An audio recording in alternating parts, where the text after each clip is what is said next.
Alright guys, here's a July update. Do it from the front instead of the top this time. Daylight here. This is as true as I can make it look on my phone without a filter. Everything seems to still be doing pretty good on autopilot. My gold torch still just kind of hanging, not really loving life, but not really dying either, so I don't know. My other torch there seems to be pretty happy right next to it. This one here.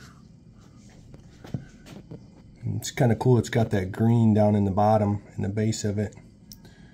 And then it doesn't really come through really good on camera, but it actually looks very similar to a gold torch. Its coloring, it has like a yellow band along the length of its tentacles, if you will. But I've got I haven't tested anything in a couple months now, and since then I've got this little bit. I think that cyano has showed up right there. My suspect is my nitrate's probably bottomed out, so I've upped my dose a little bit. This Alveopora is doing good.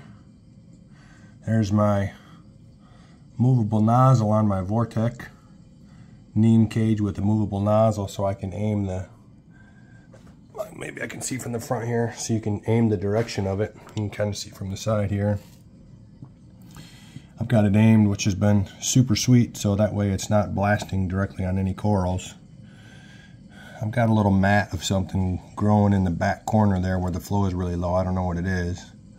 And I noticed this morning that little green piece of coral flesh down there.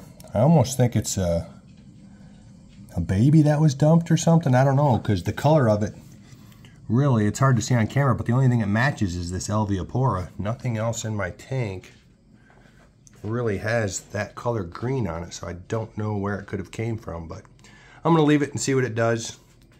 This candy cane is doing really good. It's split into, that top one I split, it's almost done into 3 heads, and it had 2 originally when I got it.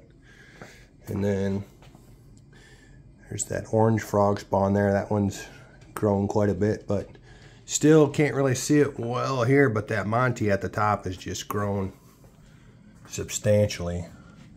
It's kind of looking washed out. It doesn't to my eyes, it does in the camera here, but it's brown with that nice purple rim on it, bluish purple rim. That thing is just growing like crazy. If I go around to the other side of the tank, this guy's doing awesome as always. My A-cans are doing okay. For my tank, I'm not super in love with the A-cans. I may take these guys into an LFS, make room for a little more hammers or something. I don't know. We'll see. Guy's doing okay. This guy's really out of room. You can see he's getting crowded by this big one on the top here. I really like this big one too, but I may do something with that one as well. It's just taking up a lot of room. I don't know. We'll see. My Lobo back here is doing good. Fish-wise, fish are doing good. Of course, I've got the camera out, so they're all hiding. But all the fish are doing pretty good. And I suppose there's my tail spots hanging out right there. There's my Royal Gamma. My Yashigobis live in that section back there. But one of them, for some reason, every couple days he comes. I don't know if we're going to be able to see him here.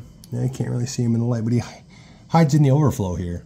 So I had to 3D print a guard for my overflow to keep him from going in there. He went into the overflow a couple times, and I lost the Yashigobi previously that way, so not looking to do it again. I guess the only other thing is my Leptocerus, you can see, is pretty much taking that rock over. And then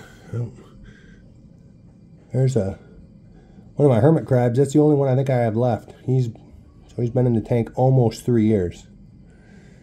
Another odd thing, this video is getting really long, but another odd thing I'll talk about is that a lot of my hammer corals almost kind of turned into frog spawn.